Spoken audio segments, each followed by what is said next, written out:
12-year-old Kayla has a rare genetic disorder called Creux-de-Char syndrome. How do they smell? Question.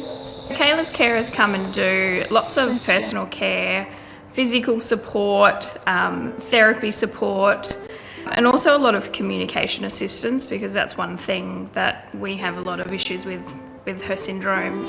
Kayla needs help from a team of professionals. But last month, as coronavirus spread in Australia, one of her support workers cancelled. You're heavy. No. For Mum Laura Richards, the timing couldn't have been worse. Look at me. Go. I'm pretty concerned about how I was going to support her physically, especially during this time that I'm pregnant. It's a lot harder for me to support her physically. She's a 12-year-old girl and she's quite heavy. Another of Kayla's support workers is still coming, and she's up to hours. But Kayla still needs more help.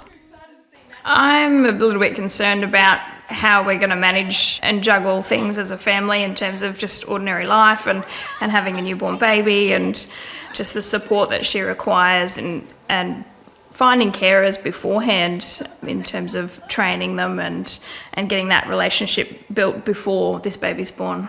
If you're a person who needs help to get out of bed in the morning, to have a shower, to help with your food, that support worker coming into your house and doing those things is absolutely vital. We've been contacted by people saying, my service provider hasn't turned up and now I don't know what to do. It's not just physical support workers cancelling. I've had a first psychotic episode in 2006 when I was 27, and since then my life just goes up and down. Like, I never know very much in advance when I'll be well, when I'll be unwell. For more than a decade, Zoe Mithen has struggled with her mental health. She needs a support worker to help her with basic tasks like shopping for groceries. If I don't get enough support, I become unwell and have to go to hospital. The same as someone who had a physical disability, if without support, would need to go to hospital.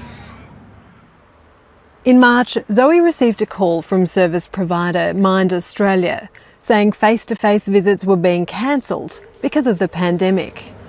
When my support work was cancelled by Mind, I had symptoms of my mental illness. So I started having early warning symptoms, which was like my emotions were really up and down. She may feel abandoned, but we're certainly striving to make sure that we are maintaining our contact with her and trying to find better ways to making her feel supported through this extraordinary time. Our view is that the NDIA, as well as government, have a particular role in guaranteeing that people will get the support they need. Because what we don't want to happen is that for people to either become unwell or possibly even die because they didn't get support, not because they got the coronavirus, but because they didn't get the support that they desperately needed. The National Disability Insurance Agency declined an interview with 730, but says in a statement, anyone having trouble with support workers should contact them for help. The NDIS Quality and Safeguards Commission has issued a warning to providers. We can take a range of regulatory actions in response to alleged or confirmed breaches of provider obligations. These include compliance notes, injunctions, civil penalties, revoking registration and issuing banning orders. Zoe Mithen's provider, Mind Australia, has confirmed it's being investigated by the Commission. We have responded in a really timely way to the complaint that Zoe raised with the Quality and Safeguard Commission, and we've provided our response to them in very swift timeframes. Now, the situation's attracted the attention of the United Nations. This support, I want to stress, it's support that is basic for their survival. It's support to get out of bed, to eat, to take a shower, to do the chores.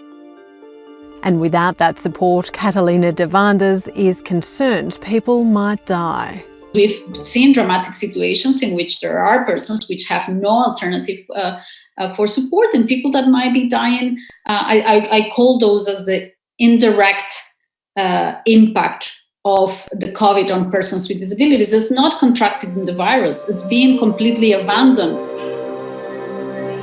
For Laura Richards and her family, this pandemic makes navigating the NDIS even harder.